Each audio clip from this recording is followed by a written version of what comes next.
നമസ്കാരം, ദിനേശാണ്. ഫാം മലയാളത്തിലേക്ക് എല്ലാവർക്കും സ്വാഗതം. ഇന്ന് നമ്മളുള്ളത് പാലക്കാട് ജില്ലയിലെ കീനാശ്ശേരി തണ്ണീർപ്പന്തലിലാണ്. ഇവിടെ സലീമും നൗഫലും അളിയനും മളിയനുമാണ്. രണ്ടുപേരും കൂടിയും ഏതാണ്ട് 1.5 വർഷക്കാലമായിട്ട് പശു വളർത്തൽ രംഗത്ത് സജീവമാണ്. ഒന്ന് രണ്ട് പ്രത്യേകതയുള്ളത്, ഒരു പശു വളർത്തുന്ന തുടക്കവും ഇപ്പൊ നിലവിൽ എത്തി നിൽക്കുന്നതും ലീസ് പറമ്പിലാണ്, അല്ലെങ്കിൽ ലീസ് സ്ഥലത്താണ് ഈ പറയുന്ന ഷെഡ് നിർമ്മിച്ച് പശു വളർത്തൽ ആരംഭിച്ചതും ഇപ്പൊ രണ്ടാമത് കുറച്ചുകൂടി ഡെവലപ്പ് ചെയ്ത് പുതിയ സ്ഥലത്തേക്ക് പുതിയ ഷെഡ് പണിത് കുറച്ചുകൂടി എണ്ണം കൂട്ടി വന്നിട്ടുള്ളതും. നമ്മൾ നിരവധിയായിട്ടുള്ള വീഡിയോകൾ നമ്മൾ പറയാറുണ്ട്, അല്ലെങ്കിൽ നമ്മുടെ കർഷകരുടെ അനുഭവങ്ങൾ കൃത്യമായിട്ട് പറയാറുണ്ട്. നിങ്ങൾ ആരെങ്കിലും പശു വളർത്തൽ രംഗം ആരംഭിക്കുകയാണെങ്കിൽ വളരെ കുറച്ച് പശുവിൽ നിന്ന് ആരംഭിച്ച് അത് ഘട്ടം ഘട്ടമായി മാത്രം നിങ്ങൾ ഉയർത്തിക്കൊണ്ടുവരണം, അല്ലെങ്കിൽ പശുക്കളുടെ എണ്ണം വർദ്ധിപ്പിച്ചു കൊണ്ടുവരണമെന്ന് പറയാറുണ്ട്. പല കർഷകരും അനുഭവ സമ്പത്തുള്ള കർഷകരൊക്കെ അങ്ങനെയാണ് പറഞ്ഞു വെക്കുന്നത്. ക്ഷീരവികസന വകുപ്പിലെ ഉദ്യോഗസ്ഥരുമായി നമ്മൾ സംസാരിച്ചപ്പോഴും അവരുടെ അഭിമുഖത്തിലും ഒക്കെ ഇത് പറയുന്നുണ്ട്. ഏതാണ്ട് അതേ മാതൃക പിന്തുടർന്നിട്ടാണ് സലീമും നൗഫലും ഏതാണ്ട് കഴിഞ്ഞ 1.5 വർഷം കൊണ്ട് 6 പശുവിൽ നിന്ന് 16 പശുക്കളിലേക്ക് എത്തിയിരിക്കുന്നത്. മറ്റൊരു മാതൃക എന്ന് പറയുന്നത് വളരെ ചെറിയ ചെലവിൽ എങ്ങനെ പശുത്തൊഴുത്ത് നിർമ്മിക്കാം, അതിനുള്ള ഒരു ഉദാഹരണം, ഒരു മാതൃക കൂടിയാണ് ഈ സ്ഥലത്ത് പാലക്കാട് ജില്ലയിൽ കാഴ്ചവെച്ചിരിക്കുന്നത്. നമുക്ക് വീഡിയോയിലേക്ക് പോവാം. സലീമിനെയും അതുപോലെ തന്നെ നൗഫലിനെയും നമ്മുടെ വീഡിയോയിലേക്ക് സ്വാഗതം ചെയ്യാം. തുടക്കം എന്ന് പറയുന്നത് എത്ര പശുവിനെ വെച്ചിട്ടായിരിക്കും? തുടക്കം 6 പശു ആയിരുന്നു. കാരണം 6 പശു, അതില് ഒരു പശുവിന് കുറെ അനുഭവങ്ങൾ ഉണ്ടായിട്ടുണ്ട്. കാരണം ഒരു പശുവിന് ഒരു കാമ്പടിച്ചു പോയിട്ടുണ്ട്, അകിടുതൂക്കം തുടർന്ന് വന്നുകൊണ്ടിരുന്നുണ്ട്. അങ്ങനെയുള്ള കുറെ അനുഭവങ്ങൾ ഇതായിട്ട് ഒരു പശു കിടന്ന് വിൽക്കേണ്ടി വന്നിട്ടുണ്ട്. അതിൽ നിന്നാണ് നമ്മളെ അനുഭവങ്ങൾ പഠിച്ചു വരുന്നത്. അതായത് 6 പശുവിന് നമ്മൾ ആദ്യം വാങ്ങുന്നു, ആ വാങ്ങിയ പശുവിനെ നോക്കുന്നതിനിടയിൽ വിവിധങ്ങളായിട്ടുള്ള പ്രതിസന്ധികൾ. ഒരെണ്ണം പറഞ്ഞു കഴിഞ്ഞാൽ ഞാനത് സത്യം പറഞ്ഞ റിസ്ക് എടുത്താണ്. കാരണം ഞാൻ ബാക്കിയുള്ളതൊക്കെ സെക്കൻഡ് ലാക്ടേഷൻ, ഫസ്റ്റ് ലാക്ടേഷൻ എഴുതും. തേർഡ് ലാക്ടേഷൻ എടുക്കരുത് എന്നുള്ളത് എന്റെ അളിയന്മാരാണ് നമുക്ക് എടുത്തു തന്നിരുന്നത്. അവര് അളിയന്മാരത് പറഞ്ഞിരുന്നു പ്രത്യേകം. തേർഡ് ലാക്ടേഷനും വേണ്ട, മൂന്നാം പ്രസവം വേണ്ടെന്ന് പറഞ്ഞിരുന്നു. കാരണം 30 ലിറ്റർ എന്തായാലും കറക്കും. കാരണം നമ്മൾ HF ആണ് ഇതാകും 30 ലിറ്റർ. അപ്പൊ ഈ 30 ലിറ്റർ കറക്കുന്ന പശുക്കൾക്ക് എന്താ പറഞ്ഞാല് മെയിൻ്റെനൻസ് ഉണ്ട് കുറച്ച്. പറഞ്ഞാല് 20-ന് മുകളിൽ പോകുന്നതോറും നമുക്ക് എന്തായാലും മെയിൻ്റെനൻസ് കുറച്ച് കൂടുതലാണ്. നമ്മൾ അതിനെ പക്കയായിട്ട് കെയർ ചെയ്യണം. കറന്നു കഴിഞ്ഞാൽ എന്തായാലും കൈ കൊണ്ട് മാക്സിമം കറന്നെടുക്കുക, അങ്ങനെയുള്ള കാര്യങ്ങൾ ശ്രദ്ധിക്കുന്നതാണ്. അപ്പൊ ആ ഒരു സമയത്ത് പറയുമ്പോൾ നമ്മൾ അത്ര വലിയ എക്സ്പീരിയൻസ്ഡ് അല്ല, പക്ഷെ എന്നാലും നമുക്ക് കുറച്ച് എക്സ്പീരിയൻസ് ഉണ്ടായിരുന്നു. അപ്പൊ അളിയന്മാരുടെ ഫാമിൽ പോയിട്ട് അവര് നല്ല അടിപൊളിയായിട്ട് ചെയ്തുകൊണ്ടിരിക്കുന്നു. അപ്പൊ അതിൽ പോയിട്ട് വന്നിട്ട് അങ്ങനെയുള്ള എക്സ്പീരിയൻസ് ഉണ്ടായിരുന്നു. പക്ഷേ എന്താ, നമുക്ക് ആ ഒരു തള്ളപ്പശുവിനോട് മാത്രം നമുക്ക് അത്ര ഇത് പറ്റില്ല. പിന്നെ ഒന്നാമത് ഫാമിൽ കുറച്ച് പണികൾ നടന്നുകൊണ്ടിരിക്കുന്നു. ഈ ഫാമിൽ കേട്ടോ, പഴയ ഫാമില് അവിടെ കുറച്ച് ഇരുമ്പിലെ തട്ടലും മുട്ടലും പണി നടന്നുകൊണ്ടിരിക്കുമ്പോ ഈ സാധനത്തിന് കറക്കുന്ന സമയത്ത് തട്ടലും മുട്ടലും വന്നു കഴിഞ്ഞാൽ പിടിച്ചു വെക്കില്ല പാല്. ആ പിടിച്ചു വെച്ചത് സാധനം ഞങ്ങൾ വൈകുന്നേരം കറന്നിട്ട് എന്ത് കറന്നിട്ടും തന്നില്ല. പക്ഷെ ഞങ്ങളത് കുറച്ച് അസൾട്ടായി, നാളത്തേക്ക് കറക്കാന്ന് പറഞ്ഞു. പക്ഷെ പിറ്റേ ദിവസം ആകുമ്പോഴത്തേക്ക് അത് മൊത്തം പാലായിരുന്നു. അത് പിറ്റേ ദിവസം ഫുൾ അകിടുക്കായി. ഡോക്ടർമാരെ 2 ദിവസം വിളിച്ചിട്ട് വന്നില്ല. അവര് 2 ദിവസം വിളിച്ചിട്ട് ഇന്ന് പറഞ്ഞ് നാളത്തെ കഴിഞ്ഞ് മറ്റന്നാൾ വൈകുന്നേരമാണ് അവര് ഡോക്ടർമാര്. അവർക്ക് അത്രയും തിരക്കാം. അപ്പൊ ആ ഡോക്ടർ വന്ന് ഇഞ്ചക്ഷൻ അടിച്ച് കാര്യങ്ങളൊക്കെ ആയി. പക്ഷെ വേക്കൊക്കെ കുറച്ച് കുറഞ്ഞെങ്കിലും ആ ഒരു സൈഡത്തെ ഒരു കാമ്പ് പോയി മൊത്തമായിട്ട് ഒരു സൈഡ് പാറ പോലെ. അങ്ങനെയാണ് തുടക്കം. അതെ, അത് എല്ലാ ബിസിനസ്സും അങ്ങനെ തന്നെയാണ്. നമ്മള് ഫസ്റ്റ് ബിസിനസ് തുടങ്ങിയത് ലാഭം എടുത്തിട്ട് പോവാന്ന് പറഞ്ഞു കഴിഞ്ഞാൽ നടക്കില്ല. ഞാന് മീനിന്റെ ഫീൽഡിൽ 15 വർഷമായി. ഞങ്ങൾ ഒരുപാട് നഷ്ടങ്ങളും കണ്ടിട്ടുണ്ട്, ലാഭങ്ങളും കണ്ടിട്ടുണ്ട്. പക്ഷെ ഫാമിങ് എന്താണെന്നുള്ളത് നമുക്കറിയാം. കാരണം നഷ്ടം വന്നിട്ടേ അടുത്ത ലാഭം വരുള്ളൂ. അപ്പൊ 6 പശുവിനെ വാങ്ങി ഫസ്റ്റ് 6 പശുവിനെ വാങ്ങുമ്പോൾ നമ്മൾ എത്ര രൂപ നമ്മുടെ ഫസ്റ്റ് ഇൻവെസ്റ്റ്മെന്റ് വന്നിട്ടുണ്ടാവും? എനിക്കൊന്ന് 6 പശുവിന് ശരിക്കും പറഞ്ഞു കഴിഞ്ഞാൽ ഒരു 6,30,60 സംതിങ് ആയിരുന്നു എനിക്കന്ന് വന്നിരുന്നത്. അതായത് അന്ന് പശുക്കൾക്ക് മാത്രം. അന്ന് തന്നെ പശുവിന് 1,00,000-ന് മുകളിലൊക്കെ ഒരു പശുവിന് ഉള്ള 90 സംതിങ്ങിനും ഒരു പശുവിന് വന്നിട്ടുണ്ട്. അതേപോലെ 1,15,000 പശുവിന് വന്നിട്ടുണ്ട്. അല്ല, എനിക്ക് അതിൽ സെലക്ട് ചെയ്ത പശുക്കളൊക്കെ ഒന്നിനൊന്നിന് മെച്ചായിരുന്നു. അതിൽ ഞാൻ ഇപ്പൊ ഈ അകിടൊക്കെ വന്നു പറഞ്ഞില്ല, ആ ഒരു പശു മാത്രമേ ഈ അകിടും തേർഡ് ലാക്ടേഷൻ കാര്യങ്ങളൊക്കെ ആയതുകൊണ്ട് കുറച്ച് ഇഷ്യൂസ്. പിന്നെ നമ്മൾ കുറച്ച് കെയർലെസ് ആയി, അത് നമ്മുടെ മിസ്റ്റേക്ക് ആണ്. അപ്പൊ ആ മിസ്റ്റേക്ക് എന്ന് പറഞ്ഞാൽ അടുത്ത റൗണ്ട് വരാൻ പാടില്ല എന്ന് പറഞ്ഞിട്ട് നമ്മൾ ഇപ്പൊ ഉള്ള പശുക്കളെല്ലാം പരമാവധി ശ്രദ്ധിച്ചിട്ടുണ്ട്. അങ്ങനെ. ഓക്കെ, ഇപ്പൊ നമ്മള് ഇപ്പൊ വളർത്തുന്ന 16 പശുക്കളെ ഏതൊക്കെയാണ് ഇനം ഒന്ന് പറയാൻ പറ്റുമോ? എല്ലാം HF തന്നെയാണ്. HF ക്രോസ് ആണ് അല്ലേ? HF ക്രോസ് ഉള്ള ഇത് മാത്രമേ ഉള്ളൂ. പറഞ്ഞാല് ബാക്കി ഏതും ഞങ്ങൾ എടുത്തിട്ടില്ല. എന്ന് പറഞ്ഞാല് ജേഴ്സി നമ്മൾ നമ്മുടെ സുഹൃത്തുക്കൾ വളർത്തിയിട്ട് ഒരുപാട് നഷ്ടം വന്ന് കണ്ടിട്ടുണ്ട്. അപ്പൊ നമ്മൾ അതിനെ പറ്റിയിട്ട് ഡീറ്റെയിൽ ആയിട്ട് പഠിച്ചതിൽ എന്താ പറഞ്ഞാല് ഈ HF നമ്മളിപ്പോ 1 വർഷമാണെങ്കിലും അത് പാല് തന്നോണ്ടിരിക്കും തീറ്റ കൊടുക്കുന്നതിന്. ജേഴ്സി അതല്ല, ജേഴ്സി ചിലപ്പോ ഒരു 6 മാസം 8 മാസം കഴിഞ്ഞ് കഴിഞ്ഞാൽ തനിയെ പാല് കുറഞ്ഞ് പെട്ടെന്ന് വെറ്റിക്കും. ഇതിനൊക്കെ നമ്മള് കറവ വെറ്റിക്കണം, കഷ്ടപ്പെട്ട് വെറ്റിക്കും. തീറ്റ കൊടുക്കാണ്ടൊക്കെ നിർത്തിയിട്ട് കറവ വെറ്റിക്കണം. എത്ര കാലം ഒരു പശുവിനെ നമ്മൾ കറക്കാറുണ്ട്? ഇതിന് നമുക്കിപ്പോ 3 മാസം അല്ലെങ്കിൽ 4 മാസം കഴിഞ്ഞാൽ നമ്മള് ചെനക്ക് കുത്തിവെക്കും. ചെനക്ക് കുത്തി വെച്ചിട്ട് 4 മാസം കഴിയുമ്പോഴേക്കും അടുത്ത ചെനക്ക് കുത്തിവെക്കും. കുത്തി വെച്ച് കഴിഞ്ഞാൽ ഒരു 7 മാസം അതിന് കറവും. കാരണം 6ാമത്തെ മാസത്തില് നമ്മൾ തുടങ്ങും. കാരണം കറവ് വെറ്റിക്കാനുള്ള ഫീഡ് കുറയ്ക്കും. എന്താ പറയാ, പെല്ലറ്റ് ഫീഡ് കുറച്ചിട്ട് നമ്മൾ കറവ് ഇതാക്കാനുള്ള പ്രശ്നം ഉണ്ടാവും. പിന്നെ അത് കഴിഞ്ഞ് നമ്മൾ സൈലേജോ അല്ലെങ്കിൽ ഇത് മാത്രമാക്കിയിട്ട് ചുരുക്കിയിട്ട് അതിനെ 2 നേരം കറവയിലിന് 1 നേരം ആക്കും. 1 നേരത്ത് നിന്ന് 1.5 ആക്കും. 1.5 3 ദിവസം ആക്കും. 3 ദിവസമായിട്ട് അത് 2-3 വട്ടം നമ്മൾ നോക്കിയിട്ട് ഏകദേശം വെറ്റിന്ന് കൺഫേം ആക്കിയിട്ട് നമ്മൾ അതിന് ഇതാവും. 7 മാസം 8 മാസം മറ്റേ കറവ് നിർത്തും. 7 മാസം നിർത്തും. 8 മാസം സ്റ്റാർട്ട് ചെയ്യുന്നതിന് മുന്നേ നമ്മൾ നിർത്തൂല്ലേ? 6.25 അല്ലെങ്കിൽ 7 മാസം. 2-2.5 മാസം നമ്മൾ എന്തായാലും അതിന് റെസ്റ്റ് പീരീഡ് കൊടുക്കണം. ഇല്ലെങ്കിൽ നമ്മളത് അടുത്ത കറവയ്ക്ക് ചിലപ്പോ കടന്നു പോകും പശു. ശരി. അങ്ങനെ വിഷയമുണ്ട്. അപ്പൊ ഈ 7-3-10 മാസം ഒരു പ്രസവത്തിൽ നമുക്ക് കറക്കാം. അതെ അല്ലേ? 11 മാസം സുഖമായിട്ട് കറക്കാം. ഇപ്പൊ നമ്മൾ ചെന പിടിപ്പിച്ചില്ലെങ്കിൽ നിന്ന് കറക്കട്ടെ. HF അങ്ങനെ ഒരു ഗുണമുണ്ട്. പക്ഷെ നമ്മളത് കറക്റ്റ് ഫാം ഒരു റൊട്ടേഷനിൽ വരുന്നുണ്ടെങ്കിൽ 3-ാം മാസം അല്ലെങ്കിൽ 4-ാം മാസം ചെനക്ക് കുത്തി വെച്ചാല് നമ്മൾ ആ റൗണ്ടിങ്ങിൽ വരുള്ളൂ. ഓക്കെ. ഈ HF ഉള്ളൊരു ആക്ഷേപം എന്ന് പറയുന്നതേ, HF പാലിന് കൊഴുപ്പില്ല, ഫാറ്റ് SNF ഇല്ല എന്നൊക്കെ പറയുന്നുണ്ട്. നമ്മുടെ അനുഭവം എങ്ങനെയാ? നമുക്ക് തുടക്കത്തിൽ ഉണ്ടായിരുന്നു അനുഭവം. പറഞ്ഞാല് തുടക്കത്തിൽ സൊസൈറ്റിയിൽ നിന്ന് ഫാറ്റ് ഇല്ല, SNF ഇല്ല എന്നുള്ളതായിരുന്നു. അപ്പൊ നമ്മൾ അന്ന് ഉപയോഗിച്ചിരുന്ന തീറ്റ എന്ന് പറഞ്ഞാല് 5 ഐറ്റം മിക്സിംഗ് ഫീഡ് ആയിരുന്നു. അപ്പൊ ആ സമയത്ത് ഞങ്ങള് ഈ പരുത്തിക്കൊട്ട ആഡ് ചെയ്തിട്ടുണ്ടായിരുന്നു. അപ്പൊ നമുക്ക് നല്ല തിക്നെസ് കിട്ടിയിരുന്നു. പക്ഷെ എന്താ പറഞ്ഞാല് സാധാരണ ഇപ്പൊ ഒരു 25 ലിറ്റർ പാല് കിട്ടുന്ന പശുവാണെങ്കിൽ അത് നേരെ ഒരു 22 ലിറ്ററേക്ക് ചുരുങ്ങുമായിരുന്നു. അപ്പൊ ആ ഒരു പിന്നീട് അത് മറ്റേ പരുത്തിക്കൊട്ടയുടെ റേറ്റ് പിടുത്തം കിട്ടാത്തൊരു റേറ്റിലേക്ക് പോയി. 1600 ഉണ്ടായിരുന്നു. ഇപ്പൊ 3000-4000 എന്തൊക്കെയാണ് 40 കിലോന് റേറ്റ്.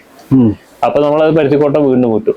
പിന്നീട് ഇപ്പൊ നമ്മളിപ്പോ ഒരു 2-3 മാസമായിട്ട് ഇപ്പൊ നമ്മള് ഈ SRS ഈ പെല്ലറ്റ് ഫീഡാണ് ഇപ്പൊ ഉപയോഗിച്ചുകൊണ്ടിരിക്കുന്നത്. അപ്പൊ അതിൽ നമുക്ക് കുഴപ്പമില്ല, അത്യാവശ്യം നല്ല ഫാറ്റ് കിട്ടുന്നുണ്ട്.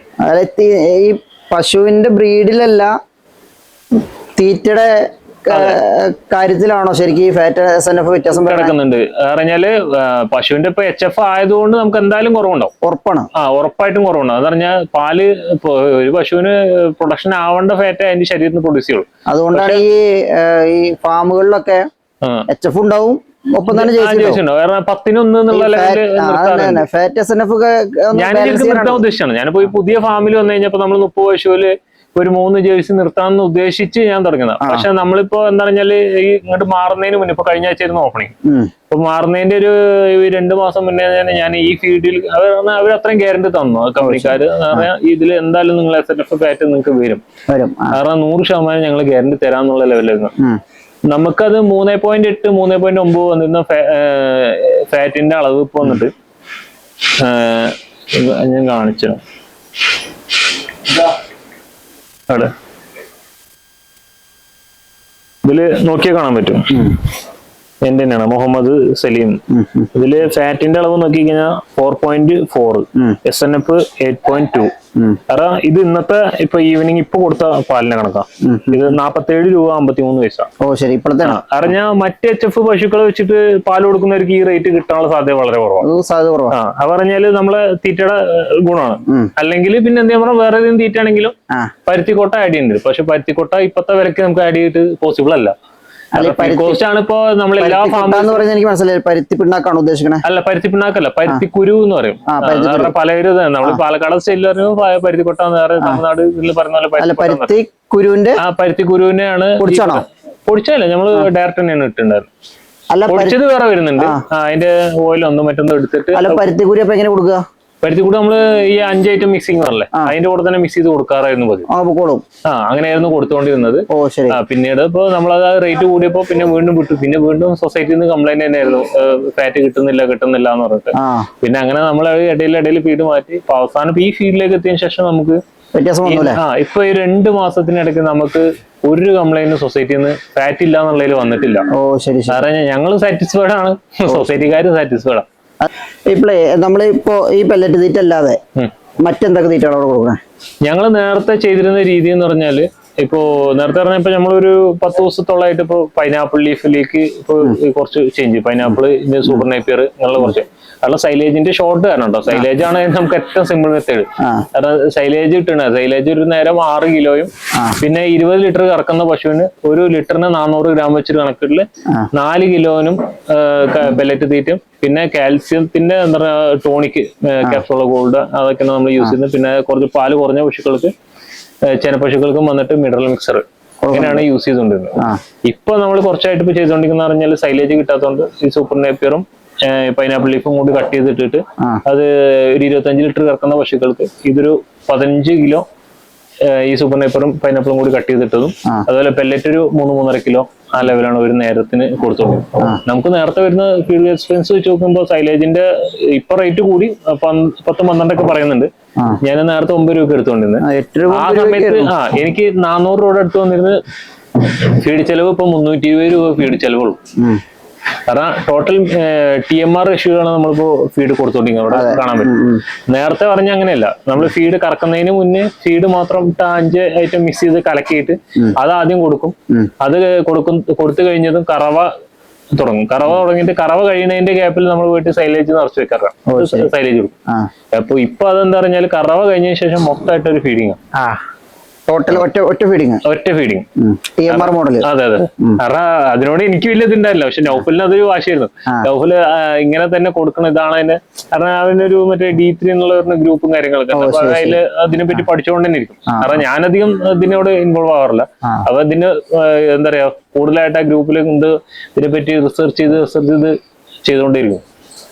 അല്ല, ഡ്രൈ ഫീഡ് കൊടുക്കുന്നത് കുറച്ചുകൂടി നല്ലതെന്ന് പറയുന്നത്. അതെ അതെ. പിന്നെ നമ്മള് ഫുള്ള് ഇവിടെ ഓട്ടോമാറ്റിക് ആണ്. അവിടെ പഴയ വെള്ളം അങ്ങനെ വെള്ളം ടാങ്കിൽ കുറച്ച് നിറച്ച് വെക്കും, അത് കുടിക്കും, എന്താ വൈകുന്നേരം വീണ്ടും ചേഞ്ച് ചെയ്യും, അങ്ങനെയായിരുന്നു.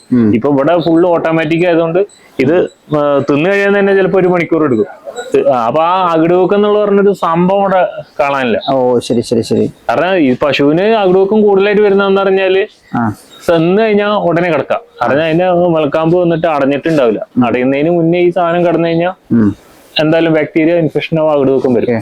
ഇവിടെ നമുക്ക് ഈ ഫാമിൽ വന്നതിന് ശേഷം അകിടുവെക്കം ഉണ്ടായിട്ടില്ല. ഈ ഫാമിലല്ല, വരുന്നതിന് മുന്നേ അവിടെ ട്രയൽ റണ്ണ് 1 മാസം അടിച്ചു കഴിഞ്ഞു. കാരണം ഞാൻ 1 മാസമായിട്ട് ഇവിടെ ഫുള്ള് ഇവിടെ ആയിരുന്നു. അതൊറ്റയ്ക്കായിരുന്നു ഫുൾ ആ ഫാം മൊത്തം മെയിൻറ്റെയിൻ ചെയ്തു. അപ്പൊ ആ അതിൽ തന്നെ നമുക്ക് അകിടുവെക്കം ഇവിടെ അടുത്ത് പോലും വന്നിട്ടില്ല. മെഡിസിൻ എക്സ്പെൻസ് എത്രയോ കുറഞ്ഞു. ഓക്കെ. ഇപ്പൊ നമ്മുടെ HFA എനിക്ക് കണ്ടിട്ട് ഇപ്പൊ നമ്മൾ ഹെവി പശുക്കളാണല്ലോ നമ്മുടെ. അപ്പൊ നമ്മുടെ പശുക്കൾക്ക് ഇപ്പൊ നമുക്ക് കിട്ടുന്ന പാലിന്റെ അളവ് എന്ന് പറയാൻ പറ്റും? ഇപ്പൊ എത്ര ലിറ്റർ പാല്? എനിക്ക് ഇതിൽ ഏറ്റവും കുറഞ്ഞത് എന്ന് പറഞ്ഞാല് 2 എണ്ണമാണ്. അത് ഫസ്റ്റ് ലാക്ടേഷനിൽ 20 ലിറ്റർ 21 ലിറ്റർ തന്നാണ് ഒന്നാം പ്രസവത്തില്. പിന്നെ അതല്ലാണ്ട് പിന്നെ വേറെ കുറച്ച് ഹെവി ആയിട്ടുള്ള 23, 24 ഒക്കെ തന്ന പശുക്കളാണ്. അത് ഇപ്പൊ ടോപ്പ് വന്നിട്ട് 30-30.5 ലിറ്റർ വരെ ഞങ്ങൾക്ക് ഇവിടെ കറന്നു ഒരു ദിവസം ഒരു ദിവസം. കാരണം ഫസ്റ്റ് പീക്ക് ലാക്ടേഷൻ എന്നുള്ള ആ ഒരു ടൈമാണ്. പലപ്പോഴും അത് അങ്ങനെ നിക്കില്ലല്ലോ. നിക്കില്ല. അതെ അതെ. അത് പിന്നെ കുറഞ്ഞു വരും. ഇപ്പൊ നമ്മുടെ എല്ലാ പശുക്കളും കറവുള്ള ഏത് അല്ല ഇതില് 2 എണ്ണം ചെന നിർത്തിയിട്ട് നിൽക്കുന്നതാണ്. പിന്നെ എന്താ പറഞ്ഞാല് ഇടച്ചെന ഉണ്ട്, പിന്നെ ഫുൾ കറവ ഒരു 2 എണ്ണം ഉണ്ട്. പിന്നെ അങ്ങനെ ഒരു 2 എണ്ണം വെച്ചിട്ടാണ് ഞങ്ങൾ ചെന പിടിപ്പിച്ചത്. ശരി. അസുഖം പ്രധാനമായും HF-ല്. ഇപ്പൊ കർഷകരെടുത്ത് ഏത് കർഷകരെടുത്ത് സംസാരിച്ചാലും അവർ പറയുന്നത് ഏറ്റവും കൂടുതൽ അസുഖം വരുന്നത് HF-നാണ്. അതെ. അപ്പോ ഈ നമ്മുടെ ഈ 1.5 കൊല്ലത്തിന്റെ അനുഭവത്തില് അസുഖം വരാതിരിക്കാൻ, വന്നു കഴിഞ്ഞാൽ നമ്മൾ നടത്തിയ ചികിത്സയും വരാതിരിക്കാൻ നമ്മൾ ചെയ്തുകൊണ്ടിരിക്കുന്ന കാര്യങ്ങളൊന്നും പറയാൻ പറ്റും? ഇതില് അസുഖം പറഞ്ഞാല് നമ്മൾ ഈ സ്റ്റാർട്ടിങ്ങിൽ പശുവിനെ കൊണ്ടുവരുമല്ലോ. അപ്പൊ നമ്മൾ എന്തായാലും ഇപ്പൊ HF നല്ല പശുക്കൾ വരികയാണെങ്കിൽ എന്തായാലും ഈ റോഡ് ചിന്താമണി. അപ്പൊ അല്ല നമുക്ക് ആരെങ്കിലും ഇപ്പൊ നാട്ടിൽ നിന്ന് തന്നെ തരികയാണെങ്കിലും നല്ല പശുക്കളാണെങ്കിൽ അത് മിക്കവാറും വന്നിരിക്കുന്ന ഈ റോഡ് ചിന്താമണി ആ ഭാഗത്തുനിന്ന് തന്നെ ആയിരിക്കും. അപ്പൊ ഈ ട്രാവലിങ്ങില് വരുന്നതിന്റെ ഇടയില് ഈ തൈലേറിയ അല്ലെങ്കിൽ അനാപ്ലാസ്മ ഉണ്ടെങ്കിൽ അത് ഒന്നും കൂടി ഇപ്പോ 1+, 2+, അല്ലെങ്കിൽ 3+ ഒക്കെ ആയി മാറും. നമ്മള് കൊണ്ടുവന്നത് ആദ്യം എന്ത് ചെയ്യാ പറഞ്ഞാല് ബ്ലഡ് ടെസ്റ്റ് എടുക്കാം. കാരണം നമുക്ക് ഇപ്പൊ പശുവിനെ എടുത്തു തന്നപ്പോ നമ്മളെ അളിയന്മാരെ അവര് തന്നെ വന്നിട്ട് നമ്മളെ പഠിപ്പിച്ചെടുക്കാം. പശുവിനെ എപ്പോ കൊണ്ടുവന്നാലും ആദ്യം ബ്ലഡ് ടെസ്റ്റ് എടുക്കാം. എടുത്തു കഴിഞ്ഞാല് ആ അനാപ്ലാസ്മ തൈലേറിയ പോസിറ്റീവ് ഉണ്ടെങ്കിൽ അതിനപ്പൊ തന്നെ ഇഞ്ചക്ഷൻ അടിക്കാം. അത് ചെയ്താൽ തന്നെ ചെയ്ത് കഴിഞ്ഞിട്ട് നമ്മളത് ക്ലിയർ ചെയ്തിട്ട് നമ്മുടെ ഫാമിൽ നിർത്തി മെയിൻറ്റെയിൻ ചെയ്ത് പോയി കഴിഞ്ഞാൽ പിന്നെ ആ പശുക്കൾക്ക് വലിയ ഇഷ്യൂസ് ഇല്ല. പിന്നെ ഉള്ളത് പറഞ്ഞാല് നമ്മൾ ക്ലീനിങ് ആണ്. കാരണം ഞാൻ റബ്ബർ മാറ്റ് ഇടുക, അതുപോലെ ചാണകം കറക്റ്റായിട്ട് പ്രോപ്പറായിട്ട് 2 നേരം വാരി 2 നേരം ക്ലിയർ ആയിട്ട് വൃത്തിയാക്കാം. അതേപോലെ പറ്റുന്നുണ്ടെങ്കിൽ മാക്സിമം ആഴ്ചയിൽ ഒരു ദിവസമെങ്കിലും ബ്ലീച്ചിങ് പൗഡർ ഇട്ടൊന്ന് നിലം ഒന്ന് വാഷ് ചെയ്തുക. കാരണം ബാക്ടീരിയൽ ഇൻഫെക്ഷൻ ഉണ്ടെങ്കിൽ അത് ഫുള്ളായി ക്ലീൻ ആവും. പിന്നെ എയർ പാസിങ് മെയിൻ. കാരണം എയർ പാസിങ് ഉണ്ടെങ്കിൽ തന്നെ മാക്സിമം അസുഖങ്ങൾ ഒഴിവാക്കി കിട്ടും. കാരണം ഷെഡ് ഒരു പരമാവധി ഹൈറ്റ് കൂട്ടിയിട്ട് ഇപ്പൊ നമ്മളിപ്പോ പല വീഡിയോസും കാണാം. പഞ്ചാബ്, ഇവിടെ ഫോറിൻ കൺട്രീസിലെല്ലാം എല്ലാ ഷെഡ് നോക്കി കഴിഞ്ഞാൽ വളരെ നല്ല ഹൈറ്റിലായിരിക്കും, അല്ലെങ്കിൽ ഓപ്പൺ ആയിട്ട് വിടുന്ന രീതിക്കായിരിക്കും. കാരണം അവർക്കൊന്നും അസുഖങ്ങൾ ഉണ്ടാവില്ല. പിന്നെ വരും, പിന്നെ അത് മനുഷ്യന്മാരിലാണെങ്കിലും ഉണ്ടാവും. 100 ഒരാൾക്ക് എന്തെങ്കിലും ഇതായിട്ട് വരുന്ന അത് കോമൺ ആണ്. നഷ്ടത്തിന്റെ കഥയും കണക്കും പറയുന്നത് പശു കർഷകരാണ്, ക്ഷീര കർഷകരാണ്. ഈ പറയുന്ന സലീമിന്റെ അനുഭവത്തില് എന്തുകൊണ്ടായിരിക്കും അങ്ങനെ നഷ്ടം വരാൻ കാരണം? ഞാനിപ്പോ ഇതില് ഫസ്റ്റ് തന്നെ പറഞ്ഞു, 2 ഫീഡിങ് രീതിയാണ് ഞാൻ ഇപ്പോൾ ഇതിൽ പറഞ്ഞത്. കാരണം ഞാൻ ഫസ്റ്റ് കൊണ്ടുപോയിക്കൊണ്ടിരുന്ന ഫീഡിങ് രീതി എന്നുള്ളത് എനിക്ക് അന്ന് നല്ല മിൽക്ക് ഈൽഡ്, പാല് നല്ല പ്രൊഡക്ഷൻ കിട്ടിയിട്ടുണ്ടായിരുന്നു. അപ്പൊ അന്ന് എക്സ്പെൻസ് പറഞ്ഞു കഴിഞ്ഞാൽ എനിക്ക് അന്ന് തുടങ്ങുന്ന സമയത്ത് ഒരു 330-350 രൂപ ഉണ്ടായിരുന്നു. കാരണം വെച്ചാല് നമ്മളന്ന് ഉപയോഗിച്ചിരുന്ന സാധനങ്ങൾ പറഞ്ഞു കഴിഞ്ഞാൽ ചോളമാവ്, ചോളത്തവിട്, DDS, സോയ, അതേപോലെ ഓട്സ്, ഇങ്ങനെയുള്ള ഐറ്റംസ് ഒക്കെയാണ്. പക്ഷെ എല്ലാ ഐറ്റത്തിനും റേറ്റ് ഒരു ലെവലില്ലാണ്ട് ഇപ്പൊ പറഞ്ഞാൽ മിൽമ വില കൂട്ടുന്നു എന്ന് പറയുമ്പോഴത്തേക്കും, മിൽമ 3 രൂപ 4 രൂപ കൂട്ടുന്നു പറയുമ്പോഴത്തേക്കും അതിന് വെച്ചിട്ട് 3 മടങ്ങ് 4 മടങ്ങാണ് തീറ്റയ്ക്ക് മൊത്തം വില കയറി പോയത്. അപ്പൊ ഈ ഗോതമ്പ് തവിടൊക്കെ 1150 രൂപയ്ക്കൊക്കെ നെയ്സിന് നമുക്ക് കിട്ടിക്കൊണ്ടിരുന്നത്. ഇന്നിപ്പോ അതിന് എത്ര 1500 1600 ഒക്കെ എന്തൊക്കെയാണ് വരാം. ഞാനിപ്പോ എടുത്തിട്ട് 2-3 മാസമായി, ഞാൻ എനിക്ക് അതിന് കറക്റ്റ് അറിയില്ല. അതേപോലെ DDS വന്നിട്ട് 1250 രൂപ വരുന്നത്, 1830-1850 രൂപയ്ക്കൊക്കെ ഇപ്പൊ വിറ്റുകൊണ്ടിരിക്കുന്നത്. അതുപോലെ ചോളമാവ് അതേപോലെ 1200-1250 രൂപയാണ്. ഇപ്പൊ അത് 1500 എന്തോ വിലയാണ്. കാരണം എല്ലാ സാധനത്തിനും വില കൂടിക്കൊണ്ടിരിക്കാൻ. ഇപ്പൊ നമ്മൾ അതേപോലെ സൈലേജ് നോക്കുകയാണെന്നുണ്ടെങ്കിൽ നമുക്കത് മിനിമം 6 രൂപയ്ക്കൊക്കെ തന്നോണ്ടിരുന്നു. ഇപ്പോ അത് വന്നിട്ട് പ്രൈവറ്റ് ആയിട്ട് എടുക്കുമ്പോൾ 10-12 രൂപയൊക്കെ വരുന്നു. അപ്പോ ഈ ചെലവുകൾ പറഞ്ഞാല് നമ്മൾ ഓരോന്നും നോട്ട് ചെയ്ത് വെക്കാം. നമ്മൾ വരുന്ന കണക്കും ചെലവാക്കുന്ന കണക്കും നോട്ട് ചെയ്ത് വെക്കാം. ഫീഡിൽ എങ്ങനെയാണോ കറക്റ്റ് ആയിട്ട് കൺട്രോൾ ചെയ്ത് പോകാം. കാരണം പശുവിന് എന്തായാലും നമുക്ക് തീറ്റ മുടക്കി കഴിഞ്ഞാൽ പശു മെലിയും, പിന്നെ അസുഖങ്ങൾ വരും, ഇതാകും. പക്ഷെ അത് നമ്മൾ ഫീഡിൽ കൈവച്ചോണ്ടായിരുന്നു. കാരണം നമുക്ക് ലാഭത്തിൽ കൊണ്ടുപോകാൻ പറ്റും ഏതൊക്കെ നമ്മുടെ നാട്ടില് ഇതിന് പ്രോട്ടീന്, ഫൈബർ കണ്ടന്റ്, ഇതെല്ലാം SNF ഫാറ്റ് ഒന്നും കുറയാതെ ഏത് കൺട്രോൾ ചെയ്ത് കൊണ്ടുപോകാൻ പറ്റും എന്നുള്ള ഐറ്റംസ് നോക്കിയിട്ട് അതിനനുസരിച്ച് കൺവേർട്ട് ചെയ്ത് കൊണ്ടുവന്നു. ഇപ്പൊ ആ രീതിയിലാണ് ഇപ്പൊ ഞാൻ പറഞ്ഞപ്പോ എന്റെ പഴയ ആ രീതി മാറിയിട്ട് ഞാനിപ്പോ പുതിയ മെത്തേഡിലേക്ക് മാറി എന്ന് പറയാം. ഇപ്പൊ നമുക്ക് പെല്ലറ്റ് നേരത്തെ ശാന്തി അൾട്ടിമ പ്ലസ് ആയിരുന്നു. അത് സാധനം നേരത്തെ 1400 സംതിങ് ഉണ്ടായിരുന്നു. ഇപ്പൊ അത് 1600 രൂപ പ്ലസ് ലെവലായിട്ടുണ്ട്. ഇപ്പൊ അതിന് പകരം ഇപ്പൊ ഞങ്ങൾ എന്ത് ചെയ്തു പറഞ്ഞാല് ആദ്യം അതിന്റെ കൂടെ തന്നെ നമ്മൾ ഈ SRS പെല്ലറ്റ് ആഡ് ചെയ്തു.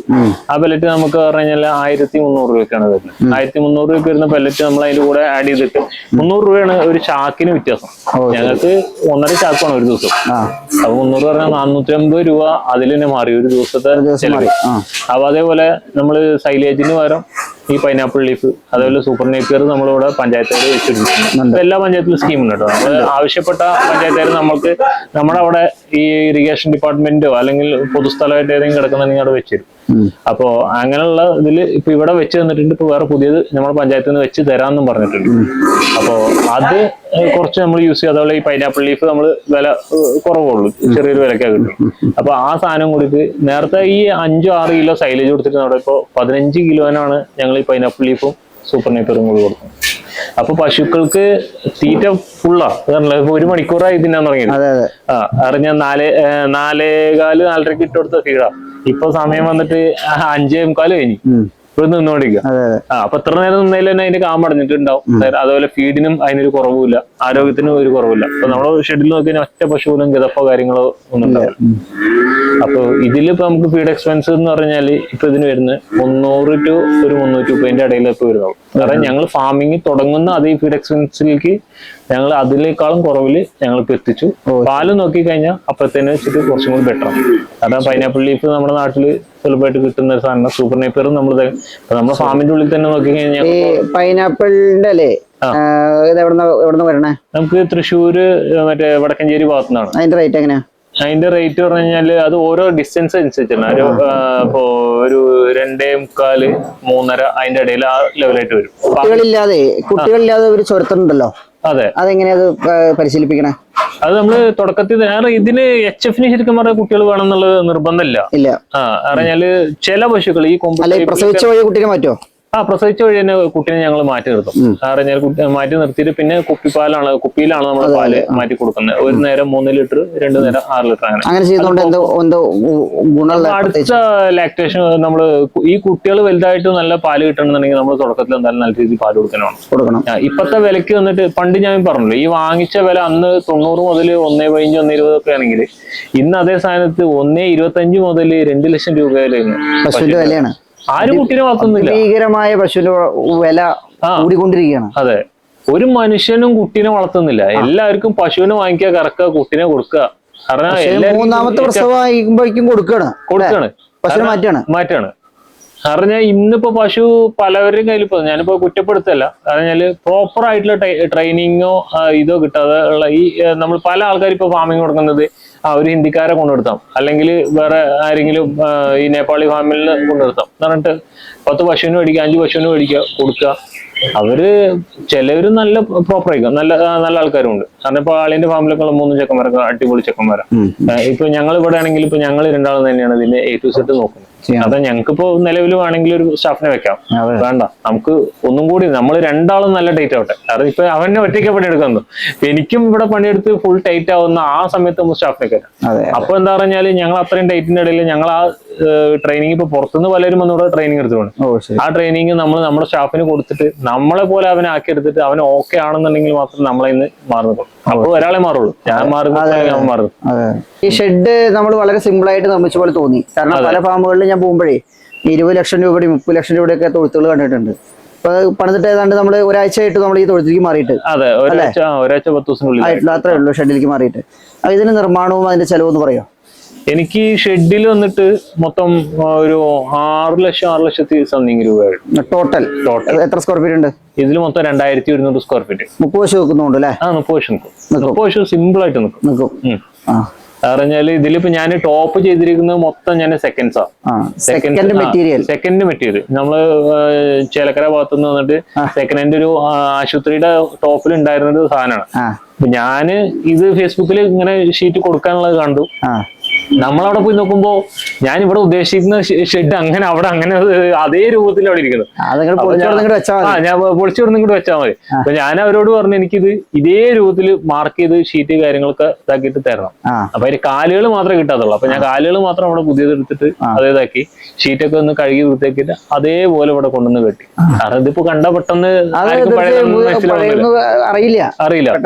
അറിഞ്ഞാല് നമ്മുടെ വെൽഡർ നമ്മുടെ അടുത്ത് പറഞ്ഞത് ഇതുപോലൊരു ഷെഡിന് പണിയെങ്കിൽ മെറ്റീരിയൽ കോസ്റ്റ് മാത്രമേ 2.25 ലക്ഷം രൂപയുടെ എസ്റ്റിമേറ്റ് ആള് പറഞ്ഞു. അതില് ഞാനിവിടെ ഈ ഷെഡിന്റെ ടോപ്പിന്റെ ഈ സെക്ഷനിക്ക് വന്നിട്ട് 1,60,000 സംതിങ് ആണ് ഞാനിവിടെ ടോട്ടൽ ആയിട്ടുള്ള. എനിക്ക് എന്റെ പഴയ ഷെഡിനായിട്ടുണ്ട് ഇതിന് 1,30,000 മെറ്റീരിയൽ കോസ്റ്റ് മാത്രം. അത് വെറും 13 വർഷം നിൽക്കുന്നേ. അപ്പൊ ഞാൻ ചിന്തിച്ചു ആ കണക്കിന് ഇപ്പൊ ഇതിന് പോയി കഴിഞ്ഞാൽ നമ്മുടെ കൈവിട്ടു എത്തില്ല. അതെ, അതില് ചെറിയ മിച്ചം പിടിച്ച് നമുക്ക് അതിൽ ഒരു 2 പശു മേടിക്കാൻ പറ്റും. നമ്മുടെ വരുമാനമാണ് എണ്ണം കൂട്ടുക എന്നുള്ളത്. അപ്പോ ഇതാണ് ഇപ്പൊ പ്രധാനമായിട്ട് ഷെഡ് നിർമ്മാണത്തിൽ ശ്രദ്ധിക്കേണ്ട കാര്യങ്ങൾ. പരമാവധി കുറച്ച് പണിയുക പറഞ്ഞാല് സ്ട്രെങ്ത് ആയിരിക്കണം. കാരണം ഇതിപ്പോ പണ്ടത്തെ GA ഒറിജിനൽ പൈപ്പാ. കാരണം റൗണ്ട് നല്ല തിക്നെസ് ഒക്കെ ഉള്ള പൈപ്പ് തന്നെയാണ്. പരമാവധി ഷെഡ് കുറച്ച് പണിയുക, അതേപോലെ ക്വാളിറ്റിയിലും കോംപ്രമൈസ് ചെയ്യാതെ നോക്കുക. കുറെ പേര് ഇപ്പൊ മറ്റേതാണ് ഈ പ്ലാസ്റ്റിക്കിന്റെ എന്തോ ഷീറ്റ് ഉണ്ടല്ലോ, പാനൽ ഷീറ്റ്, അതൊന്നും ഇടാതിരിക്കുന്നല്ലോ. കാരണം ഇതൊക്കെ ഒരു മഴയും വേനലൊക്കെ കഴിയുമ്പോ അതിന്റെ അവസ്ഥ എന്തായിരിക്കും ഒരിക്കലും പറയാൻ പറ്റില്ല. ഇതൊക്കെ ചോർന്ന് ഒലിച്ചുകൊണ്ട് കിടന്നു കഴിഞ്ഞാൽ പാവം ഈ ജീവനുള്ള സാധനങ്ങൾ ഇതിൽ കിടക്കുന്നതല്ലേ. അല്ലാതെ ഈ നിലം പണിയുമ്പോ ഒന്ന് ശ്രദ്ധിക്കണം. കാരണം മിനിമം ഒരു 3 ഇഞ്ച് തിക്നെസ്സിലെങ്കിലും കോൺക്രീറ്റ് ചെയ്യുക. അതേപോലെ സ്ലോപ്പ് മിനിമം ഒരു 10 അടി ലെങ്ത്തിൽ വരുമ്പോ ഒരു 3 ഇഞ്ചിന് സ്ലോപ്പെങ്കിലും കൊടുക്കുക. തൊഴുത്തിരിക്കുന്ന സ്ഥലം നമ്മുടെ അല്ലല്ലോ, സ്വന്തമായിട്ടുള്ള സ്ഥലം അല്ല. ഞാൻ നേരത്തെ ചെയ്തതും ലീസർ തന്നെയാണ്. ഇപ്പൊ ചെയ്തുകൊണ്ടിരിക്കുന്നതും ലീസർ തന്നെയാണ്. നേരത്തെ ചെയ്ത് പറഞ്ഞാൽ നമ്മൾ 5 വർഷമായിട്ട് മീനിന്റെ ഫാം ചെയ്തുകൊണ്ടിരിക്കുന്ന സ്ഥലമാണ്. ഇപ്പൊ അതിൽ മീനിന്റെ ഫാം ഉണ്ട്.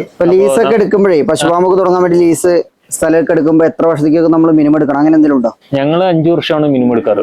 അവിടുത്തെ ഫാമും പണ്ട് 5 വർഷത്തിന് നമ്മൾ ഇത്രയും പൈസ ഒക്കെ മുടക്കി ഷെഡൊക്കെ പണിത് തുടങ്ങുമ്പോൾ സ്വാഭാവികമായിട്ടും ഒരു 5-10 വർഷത്തേക്ക് ലീസ് കിട്ടിയാണല്ലോ മുതലാവുള്ളൂ. അത് കഴിഞ്ഞാല് നമ്മളതില് എന്തെങ്കിലും ഉണ്ടാക്കി എടുക്കാന്ന് കാരണം ചിലപ്പോ ഫസ്റ്റത്തെ വർഷം നമുക്ക് ലോസ് കിട്ടിക്കൊള്ളുന്നില്ലല്ലോ. ചിലപ്പോ രണ്ടാമത്തെ വർഷം ചിലപ്പോൾ ലോസ്, മൂന്നാമത്തെ വർഷമൊക്കെ ആയിരിക്കും നമുക്ക് പ്രോഫിറ്റ് ആവാം.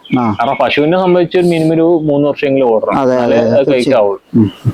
കഴിഞ്ഞ ഏതാണ്ട് 1.5 വർഷക്കാലം കൊണ്ട് 6 പശുക്കളിൽ നിന്ന് ആരംഭിച്ച് 16 പശുക്കളിലേക്ക് എത്തി 30 പശുക്കളുടെ തൊഴുത്ത് നിർമ്മിച്ച് അതിലേക്ക് എത്രയും വേഗം എത്തണമെന്ന ലക്ഷ്യത്തോടു കൂടി മുന്നോട്ട് പോയിക്കൊണ്ടിരിക്കുന്ന സലീമിന്റെയും നൗഫലിന്റെയും ക്ഷീര കാർഷിക മേഖലയിലെ വിജയകരമായിട്ടുള്ള മുന്നോട്ട് പോക്കാണ് ഇന്നത്തെ വീഡിയോയിൽ നമ്മൾ പൂർണ്ണമായിട്ടും കണ്ടത്. പുതിയ കുറച്ച് അറിവുകൾ കൂടി നമ്മുടെ പ്രേക്ഷകരിലേക്ക് വീഡിയോയിലൂടെ എത്തിക്കാൻ സാധിച്ചു എന്ന് തന്നെയാണ് നമ്മൾ കരുതുന്നത്. ഏറ്റവും മികച്ച മറ്റൊരു വീഡിയോയുമായി വീണ്ടും കാണാം. എല്ലാവർക്കും നന്ദി, നമസ്കാരം.